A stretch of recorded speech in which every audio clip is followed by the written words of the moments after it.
Let's go to Brad. You've been holding on for a long time. Brad, in Louisiana, you want to talk about Iraq and impeachment. Go ahead. Yes, sir. Thank you very much, Dave. I wanted to mention the fact that when President Bush #1 ended his desert war, very soon after that time, there was a squadron of F-16s that were sent into Iraq for the purpose of a bombing sortie, and everyone was taken by surprise by that. I was working for a company who convened a meeting among its data field supervisors to tell us that the reason that this was being done was to destroy a cache of fiber optic cables that Saddam Hussein was warehousing, and that it had to be done so that we could continue to pull up their electromagnetic waves from cell phones and things like that. Now, something like that is easy to understand. What is going on today with regard to Obama is that the job is just too big for the man. He does not know what he is doing. I think that everybody... You know, Brad, let me jump in there and say, I agree with you. I think it is too big for Obama. I think it's too big for anybody, because we've allowed the presidency, the office of the presidency, to acquire powers that were never intended for it. I mean, we've seen Congress essentially step aside from their duty to try to keep the executive in power, to check the executive, to check the bureaucracy. They have abdicated their power, and we see this power being concentrated. Of course, he's trying to do it with executive orders. It isn't that we've asked him to do something and he's reluctantly saying, well, all right, I'll do it, but I don't really know that I'm up to it. They are taking this power upon themselves, and that, I think, is one of the most important reasons that we need to follow through with impeachment, is to try to devolve that power. But of course, the Republicans don't want to see that happen either, because they're salivating for the day when they're going to get their hands on the levers of the dictatorship. Go ahead. Yes, sir. I concur completely. With regard to impeachment, it should have been done before. But the fact of the matter is that I'm calling you from the second most corrupt state in the United States as of a recent poll. So we know a little bit about it here in Louisiana. Oh, yeah. And we see it at the lowest levels of politics, even at the school superintendent level within a parish. You know, it's something that's inherent with this authority that's given to people. They begin to think that they are thinking for everyone and that the people don't count anymore. It's the people voted me in, so they must want me to make decisions for them. And of course, this is exactly the opposite of what it's all about. You know, I go back to this article that we had last week. We had, I think it was on Tuesday, we had a 4th hour of Overdrive where we played an interview that Alex had with this Marine Colonel from New Hampshire, retired Colonel Pete Martino, who spoke out about the small town that was getting a donation of a giant military vehicle in this very peaceful, very small town. And he said, this is a militarization of the country, of our police, and nobody sees it. But when he wrote this article, when we posted the interview up, we put in an article that he had written just a few days before where he was focusing on the corruption. And as you were just saying, Brad, as you see a lot of corruption in Louisiana, he pointed out that you're always going to have people who are going to violate, who are going to game the system. And so unless you want to see your entire system taken down, you have to kick those people out. You have to take action against them. You have to prosecute them. And that applies whether you're talking about police who are violating the rules of engagement, who are shooting people on the streets when they've got their hands up, to whether you're talking about somebody in city council. That's why when you don't do that, that's why they talk about the fish rotting from the head down. That's the Greek metaphor, the saying that they had, the fish always rots from the head down. When you see Richard Nixon being taken out for impeachment, it was very important for that to be done. It's very important that we do that today. And if we don't do that, we're going to see this corruption moving further down. They get the message that they're not going to be punished. Just as we saw that cop, I think it was a video that went out on Thursday where he said, hey, Obama's violating the Constitution. I really don't care about your First Amendment rights, about your Fourth Amendment rights. Get out of this police station or I'm going to arrest you right now. These people that were going in there complaining about how they were not allowed to film or ask questions in a public housing area. which is essentially public property. And he said, I don't care. We have a president who doesn't obey the Constitution. I, as a police officer, don't have to obey the Constitution. And so that's what he was talking about. When you allow that, and that decision begins at the top, when you allow that to happen, it permeates all the way down. You know, it was Winston Churchill who said, when he was talking about the American Revolution, he said, when the Americans got their freedom, that gave greater freedom to the people in Britain because it broke the freedom of the king. So when you allow that corruption to happen, it permeates its way all the way down. General, what do you think about the FBI saying that there was a terror alert on Monday about a potential Fort Hood situation? The police are shoving people, shoving Alex, shoving the crowd. Here we go, folks. I'm being assaulted. Whether it's the radio show, the news websites, documentary films, or the nightly news, InfoWars is the tip of the spear. Is this another false flag stage attack to take our civil liberties and put more homeland security while sticking their hands down on the pants on the streets? It's up to us to set brush fires in the minds of men and women everywhere. And that's what PrisonPlanet.tv is designed to do. You watch, the Assad regime is going to be blamed or accused of using chemical weapons against the so-called rebels. What we see now is a war against reality. It's a war against the truth. It's more vital than ever that supporters of freedom become members of PrisonPlanet.tv and share their membership with up to 11 friends and family. Visit InfoWarsNews.com today. Become a member, share your membership, and help take the InfoWar to the next level. Well, you know, Henry Kissinger just had open heart surgery. He's 91 years old, and he had open heart surgery. Can you imagine that? I didn't know he had a heart. He was the guy that Richard Nixon resigned to. I find that very interesting. We showed this at the beginning of the show, the resignation letter of Richard Nixon 40 years ago yesterday. Dear Mr. Secretary, in other words, Henry Kissinger, I hereby resign the office of President of the United States. Sincerely, Richard Nixon. Why wouldn't he resign to the vice president or to the Speaker of the House, who's third in power? But he resigns to the guy who runs all these globalist organizations that we've seen for the last 40, 50 years. Henry Kissinger at Bilderberg, at all these different organizations. He's got his hand in the pie at every single one of those. And, you know, we look at the crimes of Richard Nixon, as we pointed out earlier, this article from Outside the Beltway saying that public trust in government has hit new lows under Obama. They said prior to Watergate, the American public always trusted government. They thought that government could be trusted to do what was right always or most of the time. That is incredibly naive. But that was the situation up until Watergate. At that point, it went from more than half to 36%. Yet today, we see it has fallen to 13%, a record low from Obama, because I think people realize that as bad as Richard Nixon was, and I'm glad to see him go, there was a lot involved with him being taken out. Of course, you could always say that that was a coup that was organized by some people, but he really was a corrupt individual. Of course, his vice president was handing out stacks of cash in his office. But look at Nixon's legacy, in case you think that we should vote for Republicans over Democrats because they're not as bad as Democrats always. We've got the EPA that he created, and now we see 40 years later how they're overreaching, going against, in one particular instance, this case where they're trying to expand their powers.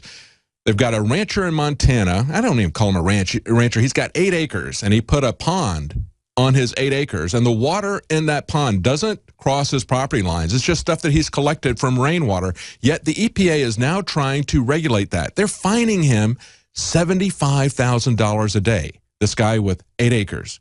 And they then moved ahead after that. If that wasn't outrageous enough, they said, we're going to just take the money out of your bank account like the IRS does. Well, that agency, the EPA, was created by Richard Nixon. He gave us a 55-mile-an-hour speed limit, which, again, was a massive overreach and intrusion of the federal government into the states to set speed limits. He gave us the war on drugs. He coined the term. Of course, it was Ronald Reagan and Ed Meese who really then turned it against the end users and started filling up our prisons to the extent that we had to let violent criminals out on the streets in order to keep these guys in with their mandatory minimums for having marijuana possession. He also, Richard Nixon, began transforming and transferring our economy to China, opening up China. We hear that as being a great initiative of Henry Kissinger and Richard Nixon. And then, of course, there's wage and price controls that he put in. So when you think that everything is solved by getting a Republican. Think again. You know, we even had this article that came up earlier about Mitch McConnell and how his wife sits on the board of a group that is working to kill the coal industry. It's not just Obama who says if you want to build a coal plant, you can do that, but it's just going to bankrupt you. No, it's the wife of the minority leader who has already defeated a conservative opponent in the primaries. So now they've got full spectrum dominance. You can either vote for a Democrat or you can vote for a Democrat, Mitch McConnell. He says that he presents himself as defender of Kentucky's coal mining industry, and yet his wife, former Secretary of Labor Elaine Chao, sits on the board of directors of Bloomberg Philanthropies. She sits on the board of a Bloomberg organization that has put $50 million into Sierra Club's Beyond Coal initiative, an advocacy effort with the expressed goal of killing the coal industry. This is coming from Yahoo. This is being reported on Yahoo News. Now, they want to retire, this is their specific goal, they want to retire a third of the nation's 500 coal plants by 2020 and replace the majority of retired coal plants, keeping coal in the ground of Appalachia. And so he talks about, and Bloomberg talks about how coal is a self-inflicted public health risk. Well, you know what? You are taking away our only way to be self-sufficient in energy, or perhaps our best way to be self-sufficient in energy. I understand that there's applications for solar, and I like solar power because it's a way to get off of the grid, and I like to see the decentralization of power. But as far as the grid goes, these renewables like solar power, like wind, cannot provide the steady state levels of power that you need without massive amounts of storage, and we don't have that storage technology yet. They are too intermittent. So you got to have something, or else you're going to have no power. If you don't have coal, you're going to have no power, or you're going to be paying much, much, much more for your energy than you can afford. That's what's behind this, and of course we see that now with Mitch McConnell. Good example of Richard Nixon. And yet, when we look at impeachment, what is it that we're talking about? We're talking about getting rid of corruption. It was earlier in the week that we had this article that was up by Colonel Pete Martino talking about corruption, how we had to purge people. And if you go back to the beginning of the Obama administration, back to 2009, there was a judge out of Houston, and this judge was quoted in this article by Colonel Pete Martino. He said, "Hopefully we won't have someone like Judge Samuel Kent, who went to prison on charges that he abused his power and lied in order to cover up sexual assaults on 2 women who worked for him. He told one of them, quote, 'I am the government. I'm the Lion King. It's good to be the king. I'm the Emperor of Galveston, the man wearing the horned hat and guiding the ship.'" Now, let me tell you what happened to that lunatic, okay? He was convicted in criminal court, but he only served 33 months. This was 2009. Obama had just taken office. The Congress was so reluctant to impeach this guy that they finally did it. He sent a letter of resignation once. They didn't accept the letter of resignation. They eventually did impeach him after he was already in jail. They finally got around to doing it. And then it went to the Senate. The Senate then visited this judge in jail. He offered a second letter of resignation, and they accepted that and then went back to the House and said, now that we've accepted his resignation, let's just stop the impeachment thing right now. And it ended. So he only served 33 months. And when they accepted his resignation, what they did was allow him to now draw a retirement plan for the rest of his life. That was what was at stake, impeachment versus retirement. That's the level of corruption that we have in the government, that they look out for their own no matter what. They tolerate that kind of criminal activity no matter what. And that goes all the way back to 2009. So when Boehner says he's not going to go after the president, I'm not surprised. It isn't because the president hasn't done things that exactly line up, as we pointed out time and time again, as many people pointed out, exactly line up with the articles of impeachment with Richard Nixon. You know, Richard Nixon was never accused of doing a burglary. What he was accused of was covering up the criminal actions of his subordinates, thereby making those criminal actions his own. He covered up and blocked investigations into criminal actions. And we've had the Obama administration do this over and over and over again. Yet they will not impeach him. They won't even impeach a delusional judge who brags about being the king, the emperor of Galveston and the Lion King, and saying it's good to be the king, essentially quoting Mel Brooks out of the History of the World, you know, when he did the Louis the 16th thing. They won't even impeach a guy like that. So how do we think they're going to move against someone that is really powerful like the president?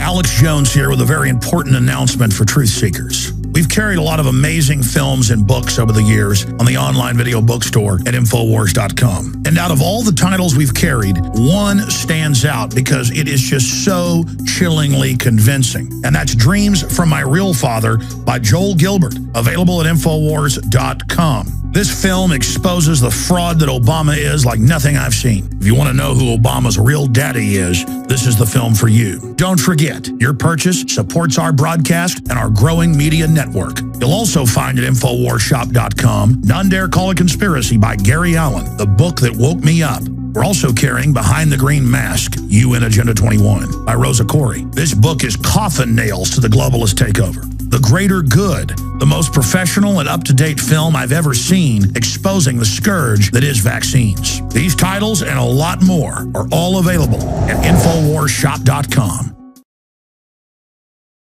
Let's go to Tom in Dallas. Tom, you had something about Marines training ISIS? Yeah, David, if you go on the 24th, and I have 2 points, I have something after this one. If you go to the 24th MU, which is the 24th Marine Expeditionary Unit, on their website, it's been up for 2 years telling that they've been in Jordan doing it. It's right there on the internet. Wow. Wow. And the second thing... Are you in the military? Are you in the military? I was in the Marine Corps 20 years ago, so I look at these web pages just to see what's going on. 24th MU is out of Lejeune, and then the 31st is out of Okinawa. They're the main ones, but they're composite units. Okay. But it's right there. Anyway, number 2, this is something that's very simple, David, and I'm sure it'll be close to your heart. I can't believe anybody else hasn't thought of this up to now. Section 2 of the Constitution is the one that delineates the power of the president and the vice president, et cetera, et cetera. Now, all of these agencies that we have problems with, the IRS, the FBI, the CIA, et cetera, are all under the executive branch. What if we have a constitutional convention to repeal Article 2 of the Constitution, and then just have each one of the governors, when something comes up for what used to be the president's sign, you just have to have 26 governors sign it. That way we eliminate the executive branch, we eliminate the IRS, we eliminate Homeland Security, all of the things that are violating our constitutional rights. I think we need to get a movement to repeal Article 2 of the Constitution. I agree with you. I think that we have seen our Congress essentially abdicate all of its power over to these different bureaucracies because they now have the power to essentially write laws. They create the bureaucracy and then they give that bureaucracy the right to create laws, to have a police force, to have a quote-unquote court system where you don't have jury trial, where you don't have the presumption of innocence, but they haul you in, they assess the fine, you're guilty until you prove your innocence to these different agencies, and it is totally out of control. Very good suggestion. Give us that site once more. You said that where we could see them training ISIS again? Because we have a bad connection. It's the website of the 24th MU, Marine Expeditionary Unit. Just look it up on Google. It'll come up. It has their little seal, and it'll tell everything they've been doing for 2 years. 24th MU out of Lejeune. All right, great. We've got it up on the site right now. Thank you for the tip. That's Tom in Dallas. Let's go to David in Austin. David, go ahead. Hey, David, how are you? Hey, I have 2 things I wanted to hit on real quick. One of them is kind of unrelated to your topic today. There's a guy named Mark Passio. He has a show called What on Earth is Happening. He used to be a high priest in the Church of Satan. He's since left it and renounced it, and he has deep occult knowledge, way deeper than Mark Dice's knowledge of the occult and of secret societies. You guys should definitely have him on the show. His name is Mark Passio. The other thing I wanted to hit on is that here in Austin, we had a big rally against the Israeli government, you know, with all these liberals coming out to protest against the Israeli government. But where are these same people protesting when there's Christians being crucified and beheaded all over Syria and Iraq in the thousands? And it's just barbarous what's happening over there, but nobody is speaking out. Nobody seems quite as disturbed and terrified as they should be outside of a small group of libertarians. It just doesn't seem like the world's taken aback by it in the way that it should be. Absolutely. Well, I mean, these people, as Alex has pointed out, as we've said here repeatedly, these really are bad guys. They really are crucifying people. They really are killing people. They never use good people to accomplish their globalist objectives. Take a look at what happened in Nicaragua. They took out Panama. They took out Noriega, and then they put in their own guy, okay? And, they took out Torrijos. I'll get with it in a second. They took out Torrijos, then they put in Noriega, and then you hear them talking about strongman Noriega. Now, he was a bad guy, but they love to use these kinds of people so that when they want to remove that guy, they've got a long record of a rap sheet of what they've been doing. And so that's what they do. They do that with individuals. They do that with groups. They use one corrupt group, one group of terrorists to take out these people, and then they go in and declare war on that group, that second group of terrorists, and take them out, telling everybody the truth about them, saying this is a murderous group. They are crucifying people in the streets. Yet, who created this group? Who trained this group? Just as Tom was telling us just before that, they've been training ISIS for a long time. They've been training and posing with pictures of terrorists in Syria for a long time. That was what was going on in Benghazi. They were transferring weapons to these guys. Taking down Gaddafi, they have essentially turned all of Libya into a terrorist training ground. That's what's going on with our foreign policy. And unless people take a step back and look at this and realize what we're doing, we're not going to be helping anyone. It's the American government that is fomenting this chaos and these wars. And we are not necessarily going to help anything by riding in there on a white horse and starting to shoot even more people. We have to take a step back. We have to get our government under control. And we're not going to do that as long as we get scared into every war that comes along. Let's go to Mark in California. Mark. Hello? Hey, how you doing? You want to talk about the filming the police. Go ahead. Yeah, this is Richard in Austin. Oh, Richard. Okay, go ahead. You want to talk about rank and file military, you say. Go ahead, Richard. Right, because you guys have done all you can do, really, to alert the world of what's going on. We all know what the backgrounds of the Dick Cheneys and Obamas are. We know their entire objective is to bring us all to our knees. But at the end of the day, sir, if we don't start demanding that all our troops who have decided to come home and commit suicide in front of their wife and kids, if we don't demand that they start standing up against the chain of command that put them to do all these things that they've been doing overseas, if we don't start to, now you guys do a good job of doing it, but the other callers have to do it, their family members got to do it. It's got to be a movement like the same one they had with the bonus army back in 1917 or wherever it was. Yes. We have to start standing up and stop acting like children. I understand they're hurt. They're really hurt. You know, they're broke because they realize what they've been doing, like Pat Tillman discovered, was really inhuman stuff. But but there's a way to redeem that, isn't there? And you know, we just had the anniversary of the Valkyrie plot to try to assassinate Hitler. That was back in July 20th. And when they reported on that in the news, they pointed out that now the German government uses that as an example to teach the German people that when you have a leader that gives you illegal orders, that gives you immoral orders, that tells you to do the wrong thing, you have a duty and an obligation to oppose that. Just as all of the American people have a duty and an obligation to oppose tyranny, to oppose a government that is breaking the law, that is violating people's rights, that is murdering people. That's what the Declaration of Independence was about. It lays that out. It's got 4 that clauses in it. It says, you know, that we hold these truths to be self-evident, that all men are created equal, that they're endowed by their creator with certain inalienable rights, that governments are created to establish those rights, and that when government violates those rights, we have a duty and a right to alter or abolish that government. We have to look at our government and not fall into this Romans 13 mentality that, hey, if it's the government, we need to trust it, that it will always do the right thing, or that it's established by God if you're a Christian. I find it very encouraging to see that now only 13% of the people trust the government to always do the right thing. We should never be that naive about any institution. We should always be reforming these institutions, because whenever you've got a lot of power, you are going to draw people to that power. You're going to draw a lot of the wrong people to that power.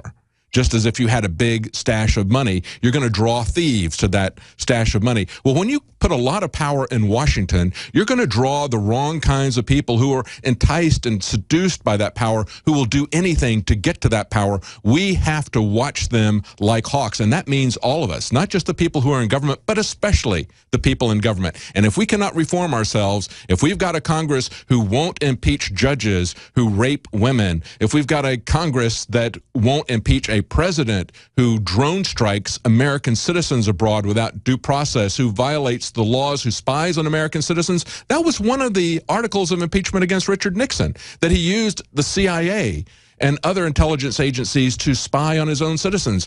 That was nothing compared to what's going on with the NSA today. We have to be able to reform that. We have to step up and say we're not going to take it any longer. And I agree with you, but it's not just the people in government. It's the people outside of the government who have to get involved in this, who have to care enough to purge this corruption out of our government. Well, that's it for today. We're going to be back tomorrow at 11. Actually, Alex Jones will be here live in studio, 11 Central. Alex Jones here to break down some exciting developments in the area of research concerning supplemental iodine. It's nothing less than phenomenal. I began to get into iodine a few years ago because it was helping me and my family so much get healthy and detoxify. And I used some of the mainline iodine supplements, and they upset my stomach, and I had some issues with it. Until I discovered a product being developed by Dr. Group, who I was already interviewing as an expert on my radio show, and I began taking the product before he actually rolled it out. You now know it as Survival Shield True Nascent Iodine that your body can really absorb. Then, about a year ago, he said, listen, if you think this is powerful, I'm going to come out with rare earth, deep earth crystals that are incredibly powerful, that no one else has as a source for their iodine, from between 7,000 and 12,000 feet, literally drilled out of the ground. You put it on a hot plate, and it turns into the pure gas. No one else has 99.99% pure iodine. And the results that I personally have had have been life-changing. I was over 270 pounds. And with the iodine, exercise, and better diet, I have lost now more than 50 pounds total, and I'm continuing to lose the weight. I have more energy, my libido, all this crap came out of my skin. I believe our research is conclusive. This is the best iodine out there. And I know this for a fact. Nobody else has got iodine based on these pure crystals, ladies and gentlemen. This is innovating. This is trailblazing. And the best part is it helps fund Infowars.com, the radio show, the TV show, the whole media operation promoting true libertarian ideas. For a limited time, experience the ancient power of Survival Shield X2. Take advantage of this unprecedented 30% off Super Detox special at InfoWarsLife.com.